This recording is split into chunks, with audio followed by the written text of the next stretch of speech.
Hi ළමයි කොහොමද ඔයගොල්ලන්ට? ටික දවසක් වුණා මට ඔයගොල්ලන්ට වීඩියෝ එකක් දෙන්න. ඒත් ප්‍රශ්නයක් නැහැ. ඉතින් මම අදාවේ වෙනද කරනට චුට්ට වෙනස් දෙයක් ඔයගොල්ලන්ට කරලා දෙන්න. කරලා පෙන්නන්න. ඒක තමයි අද මම හදන්න යන්නේ මොකක් කියලාද හිතන්නේ? ජෑම් එකක් හදමුද? ඉතින් මේක පට්ට ලේසි. ගෙදරදී හදවලා බලන්න. ඔයගොල්ලන්ට මහලු ගුඩ බඩු ටිකක් ඕනේ නැහැ. අද හදන්නේ කොකනට් ජෑම් එකක්. ඒක ගැන විස්තරයක් ඔයගොල්ලන්ට ඉස්සෙල්ලා මම කොහොමද දෙනවා ඒක ගැන විස්තරයක් දුන්නොත් අපිට ඒකට බේස් එක වෙන්නේ පොල් කිරි, බිත්තර, සීනි කියන අයිටම් තුන තමයි බේස් වෙන්නේ. ඒ වගේම මේක දකුණු ආසියාවේ ගොඩක් ෆේමස් ජෑම් එකක්. දකුණු ආසියාවේ බ්‍රූනයි, ඉන්දුනීසියා, මැලේසියා, පිලිපීන්, සිංගප්පූර්, තායිලන්ඩ් කියන රටවල් වල ගොඩාක් යූස් කරනවා මේ කොකනට් ජෑම් එක. ඒ වගේම මේක හැබැයි ඔරිජිනල් කන්ට්‍රි එක මොරොක්කා. ඒ වගේම මේකට කියන තවත් ප්‍රසිද්ධ නමක් තමයි කය කියලා කියන්නේ. ඉතින් විස්තර කතා කරලා ඇති වගේ දැන්. අපි හදමු කොකනට් ජෑම් එක කොහොමද හදන්නේ කියලා.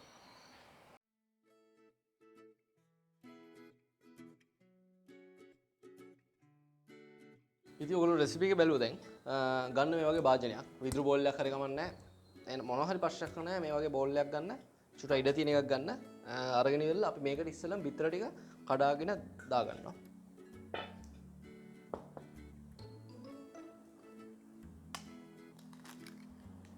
එකිනෙක කඩා ගන්න මොකද මොකක් හරි නරක වෙලා තිබ්බොත් ප්‍රශ්නයක් වෙන නිසා.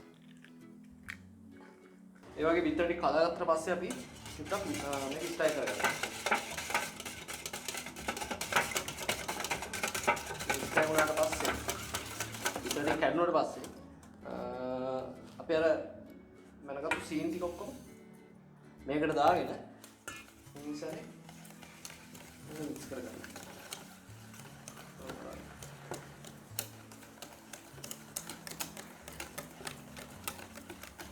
මේක අර කැටි ගතිය සීනි වල කැටි ගතිය පොඩ්ඩක් අඩු වෙනකම් මේක මික්ස් කරගන්න.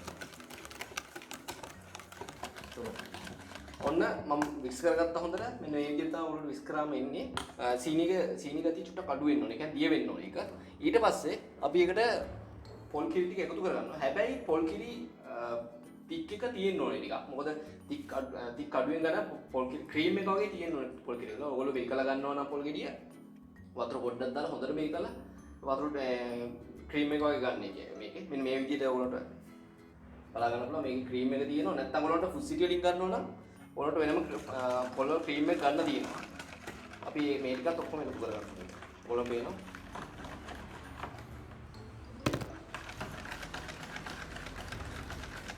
හොඳට ඒකත් මික්ස් කරගන්න ටිකක් වෙලා.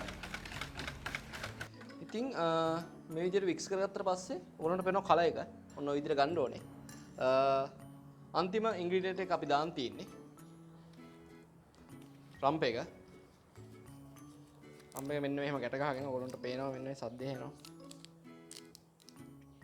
කැඩෙන සද්දේ ඇහෙන්නේ. එතකොට තමයි මේකේ අපිට ෆ්ලේවර් එක ගන්න පුළුවන් මේකේ. මේක දාන්නේ කොටම ෆ්ලේවර් එක ගන්න. ඕක දැම්මා. ඊට පස්සේ අපි පොට් එකකට වතුර චුට්ටක් තියාගෙන මේ විදියට ඒක රත් වෙනකොට පොඩි රෙදි කැල්ලක් දාගන්නවා එකට. මේක දාන්න එකම හේතුව තමයි අපි අර බෝල් එක දානකොට මේක ඇතුළට පැද්දෙන එක නවත්තන්න. රස්නේ වතුරට මේක දාගන්නවා. ඔන්න ඔය වගේ දාගෙන ඉවරලා හොඳට එක දිගට වික්ස් කරන්න ඕනේ නවත්තන්න නැතුව. මොකද නැත්තම් මේ කැටි ගහනවා සීනි තියෙන හින්දා. එක දිගට ඒක වික්ස් කරගන්න ඕනේ අපි. ඔන්න ඔය විදියට. මතක තියාගන්න ඕනේ ඔයගොල්ලන්ට තව ටිකක් මේක සුවඳ කරගන්න ඕන නම් අනිවාර්යෙන් මේ එනසල් ටික පොඩ්ඩක් දැම්මට ප්‍රශ්නයක් නැහැ. ඒක අවශ්‍යම නැහැ. සුවඳ එනවා. නමුත් තව ටිකක් වැඩි කරගන්න ඕන නම් ඒක දාන්න. ඒ වගේම දැන් මේ වගේ ප්‍රමාණයට තික් වුණාට පස්සේ අපිට චුට්ටක් කලයක වෙනස් කරගමු අපි. මෙන්න මේ වගේ ප්‍රමාණයට තික් කරගන්න ඕනේ. චුට්ටක් හොඳට ස්ට්‍රයින් කරන්න ඕනේ. මික්ස් කරගන්න ඕනේ.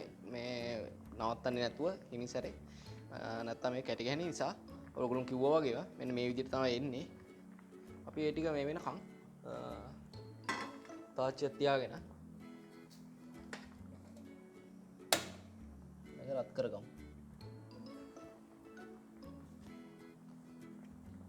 සීනි පොඩ්ඩක් දාන්න. පොඩ්ඩක් දාගෙන නිකම්ම කැරමල් වෙන්න දෙන්න. හැඳි ගන්න මුත් කරන්න යන්න එපා. ඔය විදිහට කැරමල් එකගෙන එනකොට බාගෙට බටර් ටික උත් දානවා. ඔයගොල්ලෝ පේනවා දැන් මේ කැරමල් වෙලා තියෙනවා.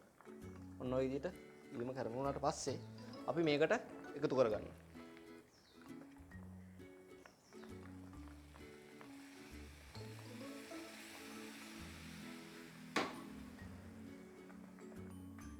ඒ වගේම මේකට ඔයගොල්ලෝ ලුණු පොඩ්ඩක් දාගත්තට ප්‍රශ්නයක් නැහැ.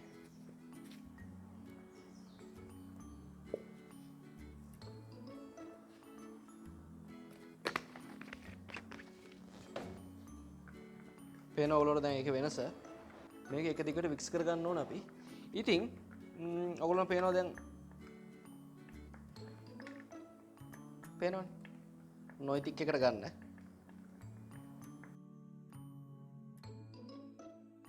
තව එකක් කියන්න ඕනේ. අපි ජෑම් එක හදාගත්තට පස්සේ ඒක නිවෙන්න තියලා බොටල් එකකට දාගන්න ඕනේ. බොටල් එකට දාගෙන පොඩ්ඩක් ෆ්‍රීසර් කරලා ඉවරලා ඔයගොල්ලෝ පාවිච්චි කරගන්න පුළුවන්.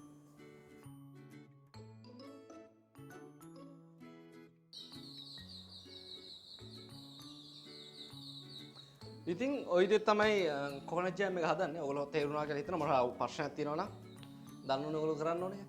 ඔයගොල්ලෝට මොන හරි රික්වෙස්ට් එකක් හරි මොන හරි අයිඩියා එකක් හරි මේ වීඩියෝ එක ගැන මොන හරි දෙයක් කියන්න තියෙනවා නම් අනිවාර්යෙන් කමෙන්ට් සෙක්ෂන් එකේ කමෙන්ට් කරන්න. මම ඒකට රිප්ලයි එකක් දානවා ඔයගොල්ලන්ට. ඒ වගේම වීඩියෝ එක බලලා ලයික් කරලා ෂෙයා කරන්න. ඉස්සරහටත් මේ වගේ වීඩියෝස් බලන්න ඔයගොල්ලෝ channel එක subscribe කරලා bell icon click කරලා ලෑස්ති පිටින්න වීඩියෝ එකක් මම දාපු ගමන් ඔයගොල්ලන්ට පෙන්නනවා එක. ඉතින් හැමෝම හොඳින් ඉන්න ඕනේ. ඊළඟ වීඩියෝ එකේ අපි හම්බෙමු.